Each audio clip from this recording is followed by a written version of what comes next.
دختر 15 ساله 16 ساله رو با مرد 70 ساله به ازدواج دادن به خاطر پول دنیا. نشونیدین؟ با آواز بلند بشن. دختر 15 ساله 16 ساله رو به مرد 70 ساله دادن.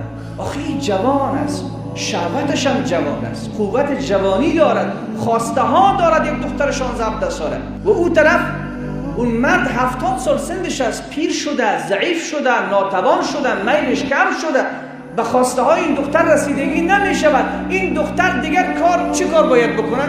میرود دست به فساد میزن، دست به رابطه های حرام. این حکایت یاد محمد سعدی در گلستان میآورد، جالب است. میگه پیرمرد به خواستگاری دختر رفت، پولدار بود، ثروتمند بود، پول زیاد را پیشکش کرد به خانواده عروس، گفت اینقدر پول میتون دخترتون بتین. دختر نمیخواست. پدر و مادر مجبورش کرد که عاقد میکنم، شیر خدا نمیبخشم، دختر را دادن. این مرد روز عروسی خانه زیبایی را مجلل کرد و خیلی همه طرف گل چید و خیلی هم زیبایش شد کرد.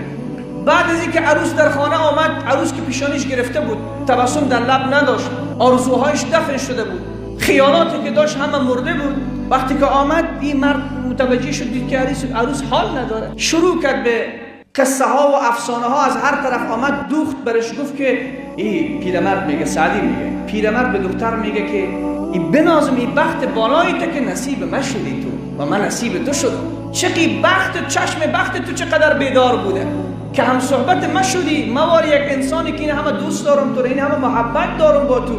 اگر تو یک جوان را میگرفتی، جوانا بدخلقن، بدرفتارن، تو را لطکوب میکرد، اخلاق خوبی نداشت، این همه صحبت کرد تا شب آخر شد، ولی دختر چیزی نمیگه، سکوت. بعد این مرد گفت که چیزی خوب بگو، من تمام شب حرف زدم، خسته شد، می چیزی بگو. دختر این جمله گفت آه سرد کشید. سعدی میگه آه سرد کشید. زن جوان را اگر تیر بر پهلو نشیند به که پیری نشیند. یعنی اگر تیر در بغل یک زن بخورد خیلی بهتر است از اینکه یک پیرمردی بیاید در کنار ازی با نان شود بنشیند. این مرد دید که دیگر نشد، هر چی کردم نشد، طلاقش کرد. بعد از چند روز هر چه زحمت کرد نشد، طلاقش کرد. بعد رفت با یک جوان بد اخلاق و بد خلق و بد قیافه و که هر وقت داخل میشد لطکوبش میکرد. این دختر را لطکوب میکرد. پیرمرد خبر شد که این با یک بد اخلاق بد خلقی که هر روز لطکوبش میکنه ازدواج کرده. پیام برش نوشته کرد، برات نگفته بودم که با جوان ازدواج نکن. دختر در آخر پیام برش نوشته کرد گر بر سر رویم نشیند نازش کشم که نازنین است. متوجه هستی؟ گر بر سر رویم نشیند نازش کشم که نازنین است. هدف من که جوان بود رسیدم، اگر مرد به سر صورت من بنشینه نازش کشم که نازنین است.